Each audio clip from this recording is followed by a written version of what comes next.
दुल्हन का जोड़ा। अमनदीप ने द्वार पर खड़े नए ब्याहे बेटे बहू की जोड़ी के सिर के ऊपर से 7 बार पानी वारा और 6 बार रोकने के बाद 7वीं बार बेटे ने उसे पानी पीने दिया। इसके साथ ही आसपास खड़ी औरतों के मंगल गीत और हंसी ठिठोली वातावरण को हंसी मजाक और उल्लास से भर रहे थे। पंजाबियों में होने वाली गृह प्रवेश की रस्म हो चुकी थी। सबने लाल जोड़े में लिपटी बहू का हाथ पकड़ा और उसे अंदर ले जाने लगे कि तभी अमनदीप ने रोक दिया। अभी रुको। उसके इतना कहते ही सबके प्रश्न पूछनी निगाहें अमनदीप के चेहरे पर टिक गई। घूंघट के अंदर नई बहू के चेहरे पर भी उदासी छा गई। शायद इस घर में उसका प्रवेश इतना आसान नहीं होगा। बेटे की खुद की पसंद हो, सास की पसंद शायद नहीं बन पाऊंगी। लोगों को दिखाने के लिए ब्याह तो हो गया है, पर क्या प्रवेश होगा? सोचती बहू की आंखों में मोटे मोटे आंसू आ गए कि तभी चावलों से भरा हुआ कलश और आलते से भरी हुई बारात देखकर उसके चेहरे पर हैरानी आ गई। बाकी सब औरतें भी अमनदीप की तरफ देख रही थी, मानो पूछना चाहती थी कि ये क्या है। अमनदीप ने वो दोनों चीजें चौखट के अंदर रखवाई और बहू के सिर पर प्यार से हाथ फेरकर बोली, चलो बेटा, अब जैसे तुम्हारे यहाँ रस्म होती है वैसे ही इस कलश को पैर मारकर अनाज अंदर की ओर फैला दो और अपने शुभ कदम इस आलते में डुबोकर अपने घर में प्रवेश करो।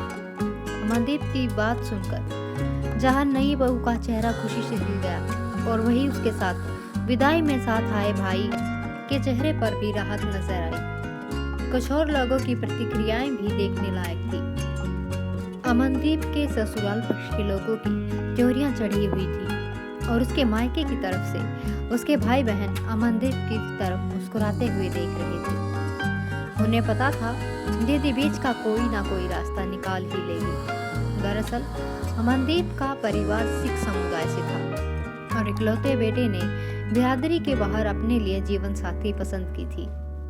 पिता को गुजरे अरसा बीत चुका था, इसलिए जब बेटे ने अपनी पसंद के बारे में माँ को बताया तो साथ ही साथ लड़की वालों की ये शर्त भी बताई कि वो विवाह अपनी रीति रिवाज से करना चाहते हैं। इकलौते बेटे पर जान छिड़कने वाली अमनदीप ने जब देखा कि लड़की हर तरह से बेटे के योग्य है तो उसने इस विषय पर दूसरा विचार भी अपने दिमाग में आने नहीं दिया। हमेशा से स्वावलंबी और अपनी शर्तों पर जीने वाले अमनदीप लोगों के दबाव में आकर फैसले बदलने वालों में से नहीं थी। इसलिए जब उसके ससुराल वालों ने इस बात पर एतराज जताया कि शादी उनके रीति रिवाज से नहीं होगी, अमनदीप ने किसी की बात पर भी कान नहीं दिया था। उसे पता था कि उसे क्या करना है। हिंदू रीति रिवाज से विवाह संपन्न हो चुका था और बहू 7 फेरे लेकर घर में आ गई थी। अमनदीप ने सभी को थोड़ा आराम करने को कहा और खुद बहन के साथ कुछ खास तैयारियों में व्यस्त हो गई। किसी काम से अलमारी में से कुछ निकालने के लिए कमरे में गई तो ससुराल पक्ष की बातों में कान में पड़ गई। ये भी कोई शादी हुई? हमारे रीति रिवाज का तो किसी ने मान ही नहीं रखा। ना तो लड़की ने चूड़ा, पंजाब में पहने जाने वाली खास डिजाइन की चूड़ियां पहना, ना ही उसने कलीरे डाली और ना ही हमारे रीति रिवाज के हिसाब से फेरे हुए। हम तो इस शादी को पूरा ही नहीं मानते। पर ठीक है भाई, कौन सुनता है यहाँ किसी की? सबको अपनी मर्जी करनी है। हम तो चुप बैठे हैं। आज हमारा भाई होता तो शायद बात कुछ और होती। अब तो हम कुछ कहने लायक ही नहीं रहे। सब कुछ कहने के बाद भी अमनदीप की ननंद स्वयं को चुप बता रही थी। ये सब सुनकर भी अमनदीप सामान निकालकर चुपचाप वहां से निकल आई। अमनदीप की कोई प्रतिक्रिया ना पाकर ननंद को और मुंह जोड़कर बातें करने का मौका मिल गया। इन सब बातों पर ध्यान न देती अमनदीप ने लगभग घंटे भर बाद सबको आंगन में इकट्ठा होने के लिए कहा। आंगन में सुंदर सा पंजाबी सूट पहने बहू बैठी हुई थी। अमनदीप का भाई दूध में भीगा हुआ चूड़ा बहू के हाथों में पहना रहा था। ये रस्म मामा की तरफ से होती है। अब मामा ससुर ने बहू का मामा बनकर यह रस्म पूरी कर दी। दूसरी तरफ दोनों मौसियां कलीरे लेकर खड़ी थी।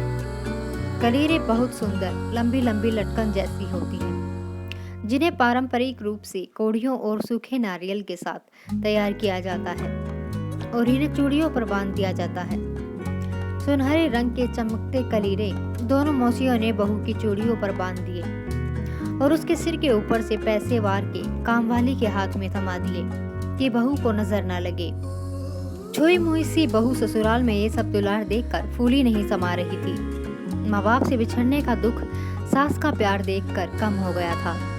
जहाँ अमनदीप ये सब देखकर अपने बहू पर वारे वारे जा रही थी, वही ससुरालियों की आंखें हैरानी से फटती जा रही थी। अमनदीप ये भी कर सकती है, ये तो उन्होंने सोचा ही नहीं था। जिस बात पर वो अमनदीप को उम्र भर ताना मार सकते थे कि इकलौते बेटे की शादी में भी अपने मन से कुछ नहीं कर पाई, अमनदीप ने वो वजह ही खत्म कर दी थी। बेटे की आंखों में माँ के लिए प्यार और विश्वास था। मानो उसे पता था कि माँ और बहू को भी नई नई बनी सास में माँ का रूप दिख रहा था। सारे शगुन करने के बाद अमनदीप पूरे परिवार के साथ गुरुद्वारे पहुंची और वहां पर पंजाबी रीति रिवाज से फिर से बेटे बहू के फेरे गुरु साहब की हजूरी में दिलवा दिए और बची खुची कसर भी पूरी कर दी। कटाक्ष करने वाले हर व्यक्ति के मुंह पर ताला पड़ा हुआ था। घर जाकर अमनदीप ने बेटी को दी जाने वाली शिक्षा जो गुरुद्वारे में पढ़ी जाती है, उस रस्म को निभाने के लिए बहू को अपने सामने बैठाया और उसका हाथ अपने हाथों में लेकर बोली।